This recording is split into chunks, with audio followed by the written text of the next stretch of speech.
You're in Emsolation. Well, hello there and welcome to Emsolation. My name is Em Russiano. I'm a writer, a singer, a stand-up comedian, a maximalist power queen, a neurodivergent magic brain and a podcaster. And together with my best friend since I was 11, award-winning screenwriter Mr. Michael Lucas, I bring you this podcast every week. My hair is so greasy that it's like, does it look particularly slicked? It does. Yeah. It does look slicked, yeah. It's still in my gym top because I was too hot to put my T-shirt on. Is that your gym top? Yeah, don't let this pristine vizier. But does that mean you've worked out and just waxed some makeup on? Or is it a clean, fresh gym top? Absolutely not. The first one. Okay, cool. Mm-hmm. Yeah. I'm grimy and grotty. It is, the hair has Lipstick on a pig. Slick. It feels like you're just droplets away from a wet look hairstyle. Unintentional wet look. Undesired wet look. It's also one of the coldest. It is the coldest day in Melbourne this year. I've got the air conditioning on. I've noticed. It's worrying. I'm really hot. What kind of internal furnace is happening here? We have a lot to get through on this show now. Look, there has been a bit of argy-bargy in the Facebook page over numerous topics. Specifically, people are feeling like we are saving the best stuff now for the sealed section and subscriber-only content.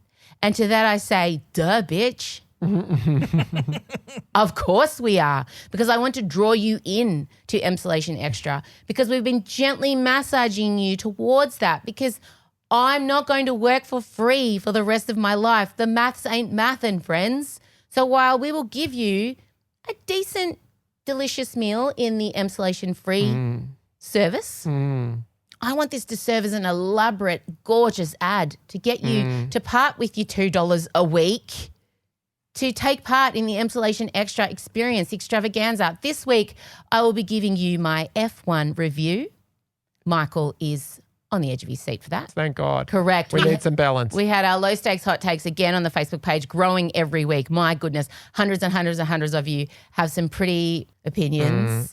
We'll be discussing all of those. But in the main app, as we call it, the free offering, I wish to start by saying I am reversing my stance on surprise screen peen.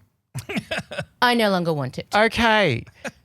Stunning reversal. I'm going to say I'd have to think back to the time when you suddenly declared you were into Crocs for a time when you have so profoundly backflipped, and I truly can't figure out why. So how, and let's just establish you've always been a supporter of peen on screen for feminist reasons, just equality, and also, frankly, as an admirer of the male form. Yes, I also rode a self-inflating penis. You did. At the Opera House. Yeah. And when I was at the Opera House 2 weeks ago, there was a lady working there who had witnessed said self-inflating peen. Yeah. And I said to her, was I the first? Yeah. She said, you were the first. And people still speak about that night in hushed tones. Wow. So I appreciate that. Yes, I have been the Princess of Peen. Up until a point. Not a title you dreamed of as a child, I hope. No. But I think the one thing you've missed from my statement is the surprise aspect. Okay. So if I'm getting a sense that peen is a ponst, I'm okay. I can make a decision in the moment. Should I want to look away or fix my unblinking gaze on the screen? And I just feel, I was watching an episode of White Lotus last week as audhd Daniel Craig / Slytherin dad. Sean Bean? Yes. Ha! Was it? And not Sean Bean. No. audhd Daniel Craig from the White Lotus. Yeah, no. But what's his name? audhd Daniel Craig. Okay, sorry, yeah. Father Slytherin. Yeah. Lucius. Yeah. As he lay back in his short terry-tailing robe, underneath, unfurled, the man's Wang Chung. It was just like, it generally looked like a turtle coming out for battle. Like, I just was not expecting it. There was no courtesy finger to the screen peen. He was wearing a robe. Yes, and I assumed had some jaquettes on. And he lifted up his arms. And his dick fell out. It didn't unfurl. It was just revealed. I feel it unfurled. I feel it flopped out. I feel like... I think there was a flopping motion. I feel like it lifted and then it was just there. Snuffy from Sesame Street, like just being I feel like exhausted. I need to see the footage now because I need to see exactly how much. I'm seeing a reveal, you're seeing a flop. They're very different things. One of us has imagined something. One of us has opposed movement upon penis. I'm That's saying it. That's review. very. It was just a review. It was a flop out. It was It was unfurling. And Jason Isaacs. Jason Isaacs. Great. I just think we should get a choice via way of maybe a little nude bum shot or the person's totally nude. It just felt like a flash. It felt like he flashed me. I didn't want to see it because I wasn't prepared. But that was the reaction of everyone in the scene. Oh my God, you're wrong, Dad. That doesn't make it okay. Well, okay. I mean, all the actors in that scene knew what was coming. They'd read the script. Yeah. I haven't read the script. I didn't get choice. I just think, and it was a fine peen. It was a fine, upstanding peen. Nothing wrong We with should it. just say when she says upstanding, she means respectable. She doesn't mean erect. It was not erect. No, it was not It was erect. very much flaccid. And it was a decent size. He's a good set on him. But I just objected to. I just noted myself and I clutched my pearls. I feel like Mike White was wanting to take a very different approach to on-screen nudity to what you normally get in any film or TV. And No consent. Was well, that his consent approach? is obviously there's the opening thing that tells you if you're going to be getting nudity or whatnot. Nudity. I think there needs to be a separate category if there's surprise peen. Really? I think I want a SP under NV. Well, but then it wouldn't be surprise peen. You just want P. Peen. Really? Frontal peen. FP.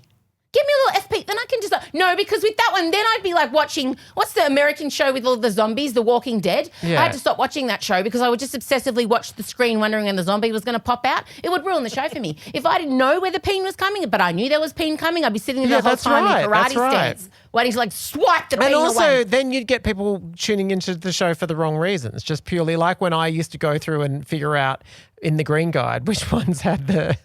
Remember when they added in the classification section? Like, it used to be when we were little kids, all you got was AO. And then at a certain point, which meant adults only, then at a certain point, it was like M and MA. And then they added in all of the things like violence, sex, nudity. And you'd go, well, nudity on SBS at this time. Let's go check it out. What's it going to be? It was What's always gonna world be? movies. Yeah. And it was always me underneath the door while my parents were watching the world movies, like just trying to get a glimpse of a boob or a bum.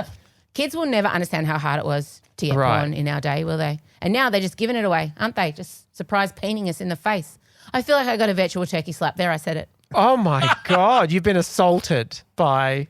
I don't know, I there's wouldn't just go that something, far. I wasn't assaulted, but I just felt there's something about it that just felt a bridge too far.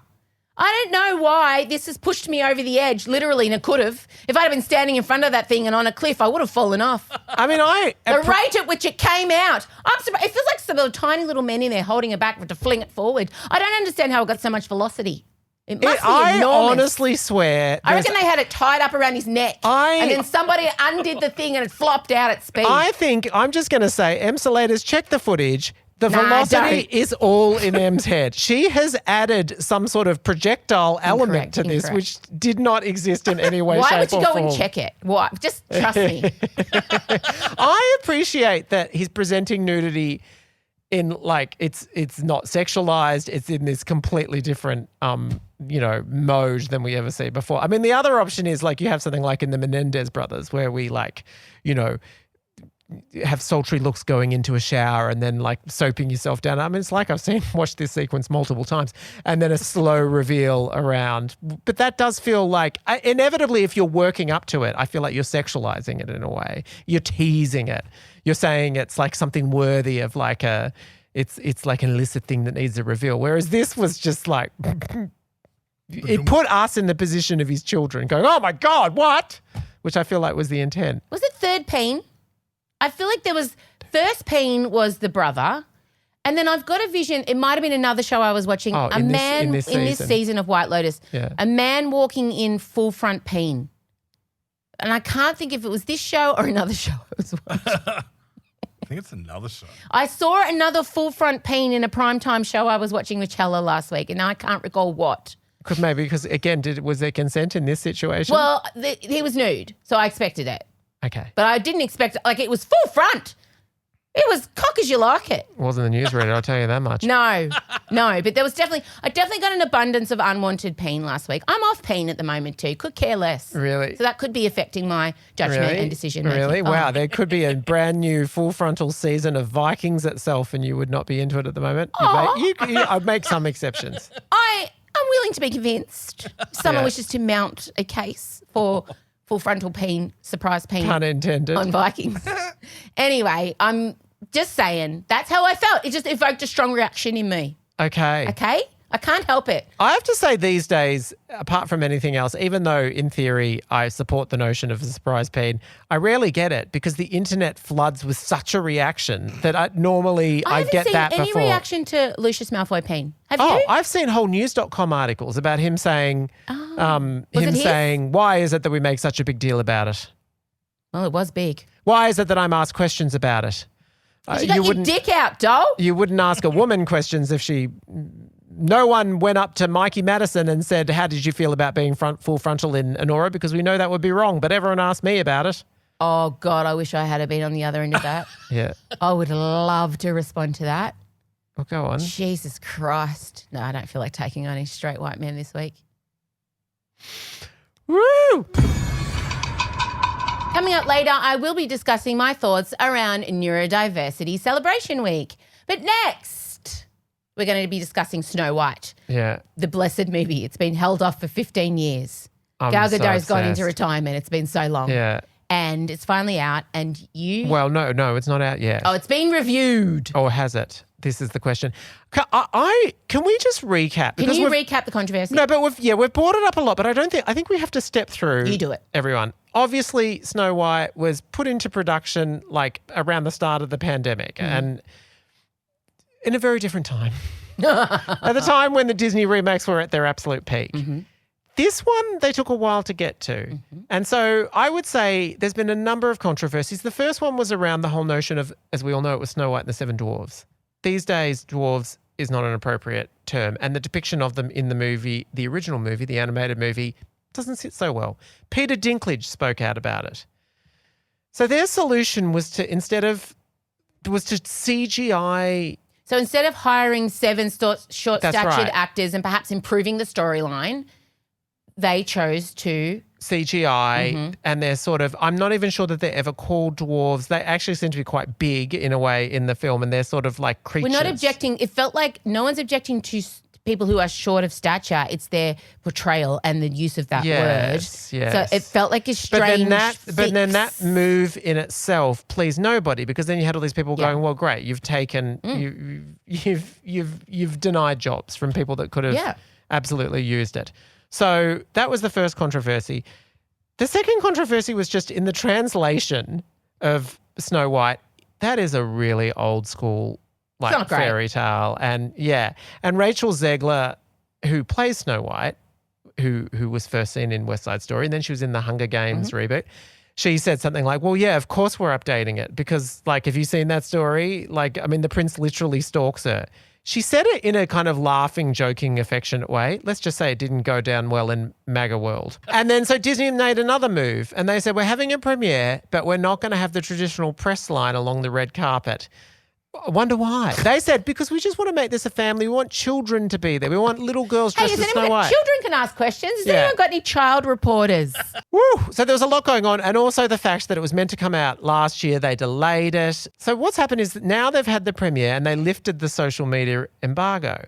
And actually, online, the first tweets and social media posts about the movie were largely positive and with a hint of surprise. Mostly praising Rachel Zegler, praising the music, saying it worked, saying the story's been updated pretty well. A few things saying, look, what they've done with the dwarves is still not great. But by and large, there was a vibe of pleasant surprise and saying this is perhaps one of their best live-action remakes. So maybe will all of the negativity end up working for Snow White? And everyone will be like, you know what? I liked it. Yeah, well, I mean... Will we be those people? We will definitely be seeing it between, as soon as we can so that we can pass judgment on it. Yeah. But I think Disney went ahead and released it, so they must believe in it because they could have just shelved it in the end. They could have. If they genuinely thought, it was going to do more harm than good... They've invested in it. They've held it back. They've protected it. They've lovingly delivered it. So surely we have to believe it's not. And we should also say a number of people that we respect are involved with this movie. The producer is Mark Platt. You know what his last movie was? Wicked. Well, here we go. I had planned today to always talk about the fact that this week is Neurodiversity Celebration Week. I have a complex relationship with the notion of Neurodiversity Celebration Week because a lot of it is about raising awareness, like we're bears or something and it will need to be warned. But generally, I agree with the sentiment that just educating society in general around neurodiversity is an umbrella term and the people that fall under that and how their lives can be improved by overall societal shifts in the conversations that happen around disability. Like, great, I'm all for that. And I'm giving a few speeches this week. This is a week where I get to go to workplaces and talk about it. I am autistic, ADHD, so I am flying that flag under that ND banner. I belong there 2 times over. I really wanted to hone in on what I was going to talk about this week, and I've been thinking about it for weeks. Yes. I have, because I have made a podcast about it, which has now become a resource that psychologists and psychiatrists alike are giving to newly diagnosed people, called Anomalous. I presented at a Senate inquiry and I effected policy change around the way ADHD is treated within the government. And I also presented at the National Press Club of Australia around this topic. So I've said a lot. Now played in schools. So I've said a lot on this topic and I've been in this area and working hard in this field for years. So what's left for me to say? And I decided that, I've got to go back to how I experience being neurodivergent and how my children experience it, because that's all I can speak to. And it's really tricky working in the space of disability because it shows up in each individual person. It's like a fingerprint. It's different. Autism for me is different for the child who doesn't use language, who's autistic, to the child who's autistic with a co-occurring profound disability. So when you say, I speak for autistic people, you simply cannot. So I guess I always, whenever I speak about being neurodivergent, I want you all to remember I do it with the caveat of in my experience and the experience of the people I care for. And I guess my main objective for this week was to try and see autism and ADHD not as deficits, because so often when we talk about these two things, it's spoken with negative connotations and negative language. And I think because we are measured against neurotypical standards and those standards prioritize sitting still and thinking in a linear fashion and processing the world in predictable ways, when you don't do that, then you're labeled as disordered. So I find it so hard to talk about this because I'm so scared of saying the wrong thing and I don't want to upset people who are already upset and doing it tough and hard. And this week I'm really working to flip the perspective because I don't want people to view people like me and my kids as having a broken version of a normal brain, because that's not how I view it and it's not how I want my kids to view it. And when I found out Elio was autistic, I really thought about what my reaction was to that. And, I've been having to write about it in my book. So when I write about things, I have to go back and revisit them. And I went back to the day Elio was diagnosed and I remember I felt unprepared and winded. But then I remember really quickly kind of shifting away from what the diagnosis was going to take away from him, and I became obsessed with what it revealed about him. And that's kind of what I've been on a mission to discover, is the great revealing. And so I reframed his diagnosis, and it was hard to do. And I'm not saying I get it right all the time, but it's not a loss. It's this incredible moment of understanding. And I guess with any parent perhaps struggling with or coming to terms with the diagnosis of their child, or even within yourself, being able to shift your focus on an understanding rather than a loss, it's saved me so many times over. And it's advice I've given parents for 3 or 4 years now. I understand it. I see you. There's so many things to worry about, but the way you handle it and process it will inform how your child handles it and processes it. So if they see you being able to, flip it and find a new way forward, they will also do the same. And I'm, of course, speaking about kids who don't have a co-occurring profound disability And not all autistic kids can advocate for themselves. And, you know, every parent of an autistic child has their own unique set of struggles. And I understand that. And I'm not minimizing those in any way. But for me personally, I've spent years trying to unlearn the idea that I need to be fixed. And I just am not going to allow my children or any neurodivergent person to believe that who they are is something to be sad about. And that, you know, we're not broken, we're not less than. And also the reframing of not seeing Elio in the eyes of what if or what could have been, but just focusing on who they are now is whole and exactly who they are and what are we going to do moving forward. So I guess what I wanted to say and what I'd always planned to say, and yes, there is a strange undercurrent to the way I'm saying this now because it's been in the press the last few days, and I wanted to say that I'd planned to say this for a long time, and my goal and objective this week when I'm going out to workplaces is to talk about how we reframe the way we talk about neurodiversity, especially around our kids. So that's all I wanted to say. Do you have any questions? I think I'm going to vomit. Some of you will understand why I think I'm going to vomit. I also want you to be really cautious. We're probably going to put a video up about this because I'd always planned to because this is a really important week. Please be mindful of commenting what you just be really respectful in the comments. And I'd like you to please not bring up other podcasters or other people who have been speaking about this in a negative light. We're all doing our best. We all approach things differently. This is just my approach and one I've had for years. And it is not some response or retaliation to another person's handling of finding out their child is neurodivergent. Well, I mean, it feels, especially considering you're going into workplaces as well, like the key to making any successful workplace is to be able to meet people where they are. Mm-hmm.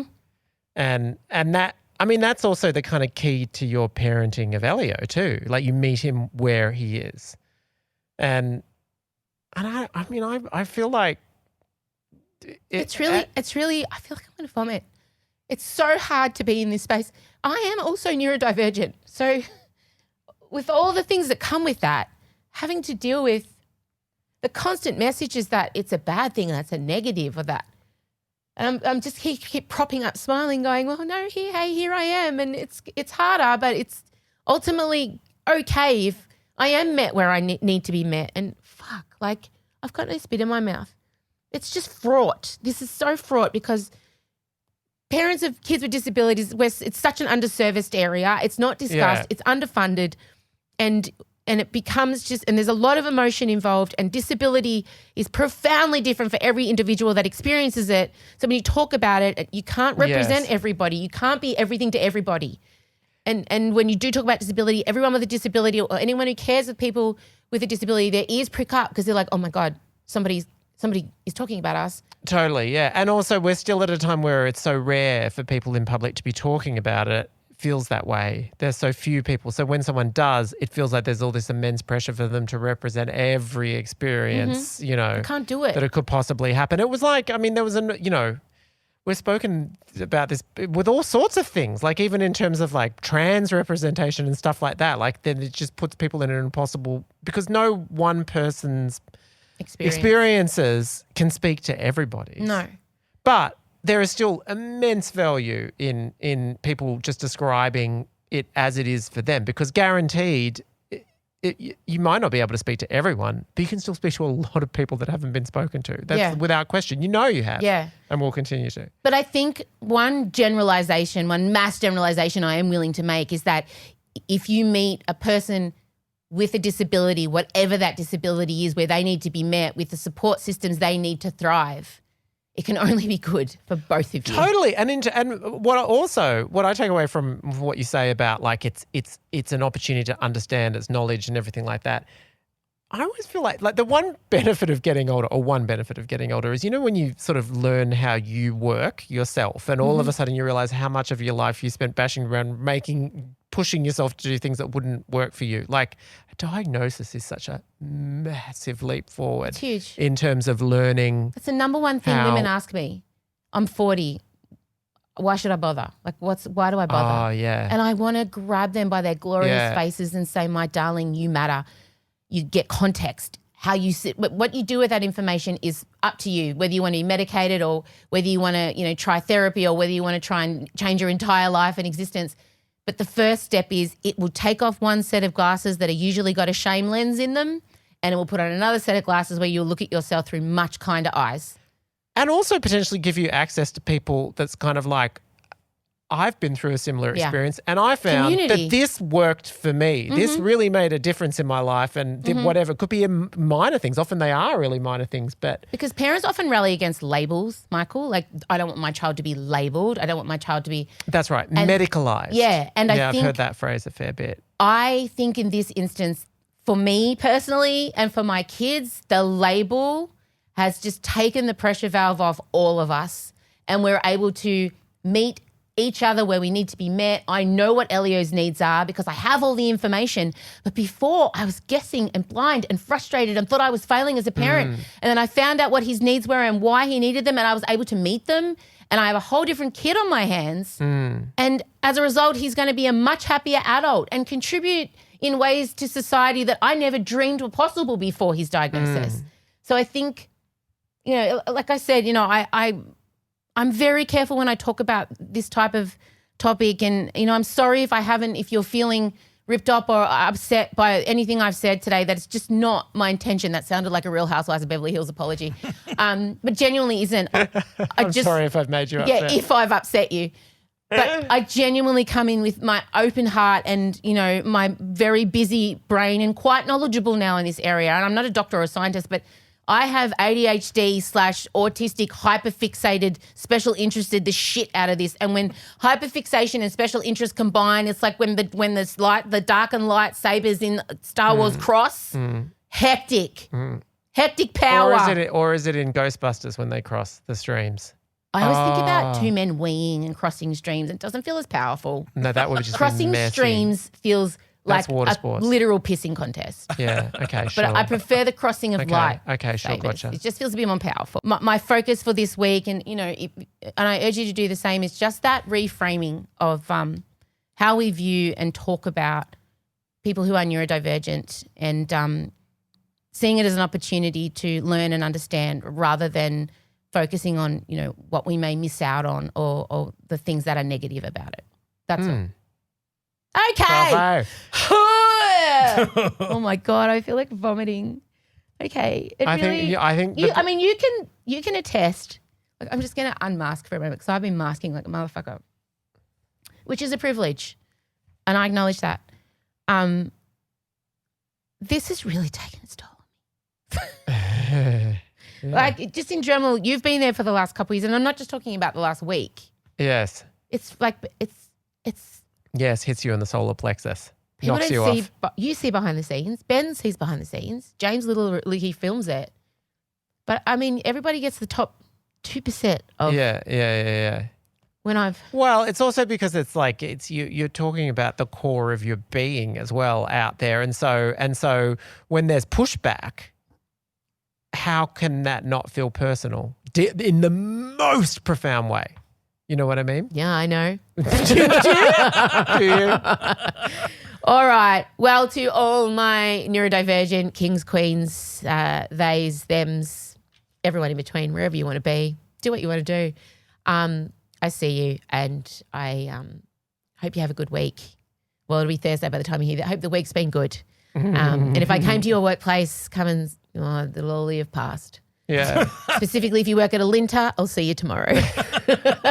Coming up next on the Still section, though, my F1. Oh, good. Happier times. I actually think this is the perfect thing. This will pull you out. Yes. Plug into that F1 hyperfixation. Dad and I attended the Formula One Grand Prix kick-off at Melbourne Albert Park. We experienced highs and very wet and muddy lows. Yeah. We'll also be discussing some of your low-stakes hot takes. There are things such as F1 is boring from Melissa, so that's not from me. That feels amazingly antagonistic.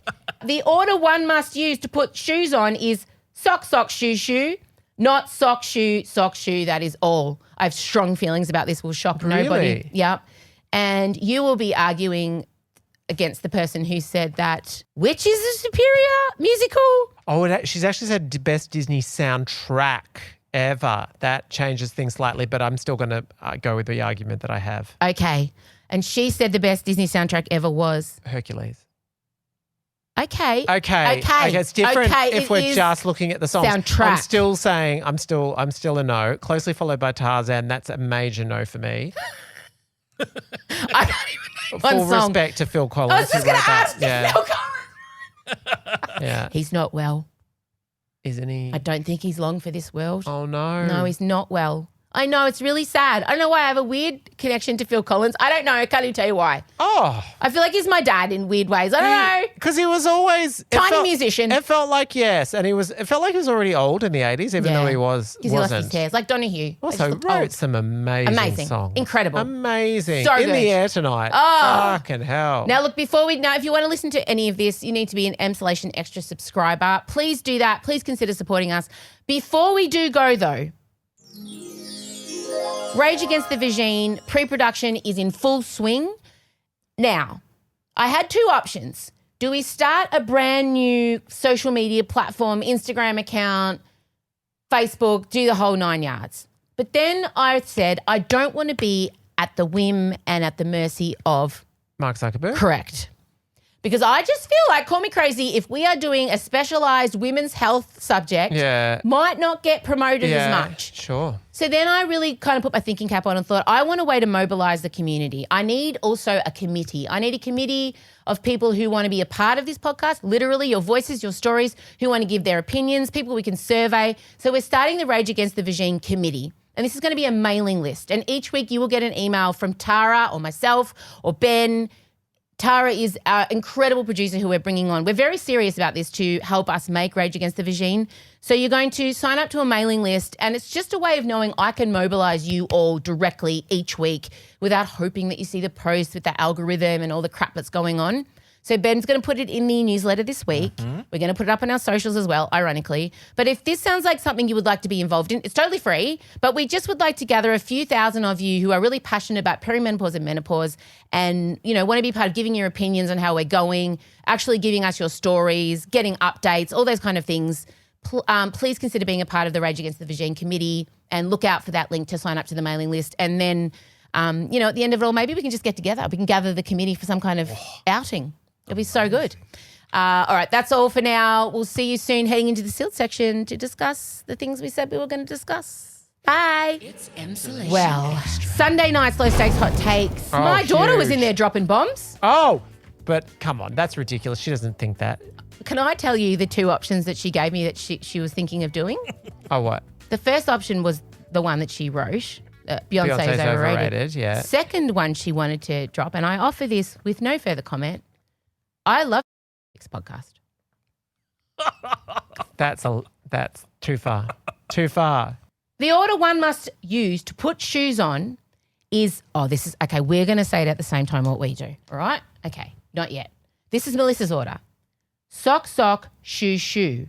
Not sock, shoe, sock, shoe. That is all. Okay, on the count of three, say what you do. 1, 2, 3.